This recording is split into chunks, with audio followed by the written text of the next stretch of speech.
So today we're going to dive into a figure who shaped the 20th century in, well, two completely different ways, George C. Marshall. Now, we all know him as the architect of victory in World War II, but his story doesn't stop there. In fact, you could say the really amazing part of his legacy starts after the war, when he shifts from being a master of conflict to a builder of peace.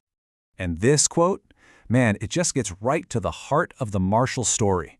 It kind of frames the big question of his life, doesn't it?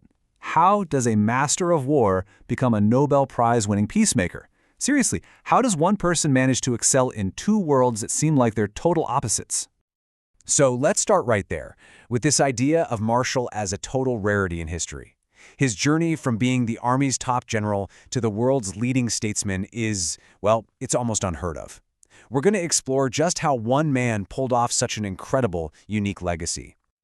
You know, early on in his career, someone described Marshall as having a passion for facts and the ability to apply them imaginatively. And that right there, that was the key to everything. It was like his superpower. It let him connect the dots between complicated data and just brilliant solutions, whether he was planning an invasion or a continent's recovery. All right, let's jump into Act 1 and see how this superpower developed. Because before he was ever a statesman, Marshall was a soldier through and through. And his rise through the ranks was just this methodical, relentless climb that got him ready for the biggest challenge imaginable, World War II. Just take a look at this timeline. From starting at VMI way back in 1897 to engineering the massive Meuse-Argonne offensive in 1918, you can see his career is on a solid track. But the real kicker, the part that's just mind-blowing, is at the end. In 1939, he makes this incredible leap from brigadier general straight to Army Chief of Staff, bypassing dozens of more senior officers. Just wow! And this chart really shows you the mountain he had to climb. When Marshall took over in '39, the U.S. Army was tiny, about 200,000 soldiers. By 1945, that number had exploded to over 8 million. That's a 40-fold expansion. Think about that. It's an absolutely staggering feat of organization.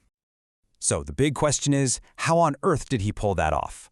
Well, his leadership style was the whole package. He wasn't just some strategist in an office. He was a master communicator who had the president's complete trust, a diplomat who could get allied leaders to actually agree with each other, and a logistics genius who could manage supply lines that wrapped around the entire globe. And he based it all on reality, on facts he gathered himself, right from the field. But, you know, behind that public image of the stoic, brilliant organizer, there was a real person facing some deep frustrations. And at the absolute peak of his success, the war became personal for him in the most tragic way you can imagine. And this is where you see this incredible irony in his career. On the one hand, everyone called him a military planning brain. He was so valuable, so essential to the war effort that they couldn't risk him on a battlefield. But on the other hand, a field command was the one thing he wanted more than anything. His own genius kept him from achieving his personal dream. And then, just when you think it's all professional, the war hits home, hard. The fighting in Italy turned into a devastating personal tragedy for Marshall and his wife. His stepson, a young tank commander, was killed in action. For the man organizing the entire war, the conflict had delivered the worst possible blow. When the war finally ended, listen to President Truman's tribute. It's an incredible thing to say. Not that Marshall helped win a victory, but that he gave America victory itself. This really marks the end of his military career, one that was full of success, but also shadowed by huge personal sacrifice. So you'd think that's it, right? Mission accomplished. He's earned his retirement. But for Marshall, nope, not even close. For him, the end of one massive job was just the signal to start another. And this next one would change the world just as much, if not more. And that brings us to Act 2. This is where Marshall takes all those skills, that passion for facts, that organizational genius, that quiet diplomacy, and points them at the complete chaos of a post-war world. He was about to become the architect of peace. And believe me, this transition was lightning fast. He sent to China as a diplomat in 1945, and boom, by 1947, he's sworn in as Secretary of State. But it was that trip to Moscow that really changed everything. Seeing the Soviet hostility and their obstruction tactics up close convinced him that Europe was about to fall off an economic and political cliff. Okay, so this is what it all leads to, his most famous legacy. He's looking at a continent in ruins. He sees the rising threat of communism, and he proposes a solution that was so big, so unheard of, that even he called it a calculated risk. And you got to remember, he had to sell this idea. America was tired of war, tired of foreign entanglements. So people were asking a totally fair question. Why should a country that has already given so much be asked to carry this enormous new burden for Europe? Marshall's answer was just so Marshall. It was brutally honest and totally pragmatic. No fluff, no grand speeches about destiny, just the simple, undeniable fact of the situation. Nobody else could do it. It was a burden that came with being the only one left standing. That was his passion for facts playing out on a global stage. So what exactly was this Marshall Plan? Well, you have to understand it was an investment in global stability. It was not a handout. It was offered on a self-help basis. And here's the crucial part.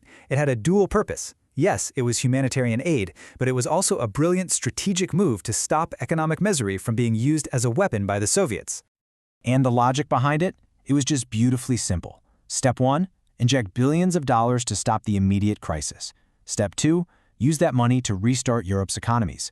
Get the factories running, get trade flowing again. And the result? A stable, recovering Europe that would be the best defense against communism, which needed poverty and chaos to spread.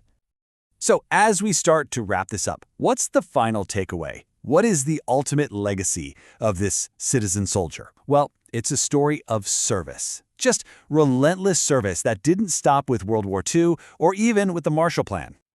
I mean, just look at this resume. He organizes the victory in the biggest war in history.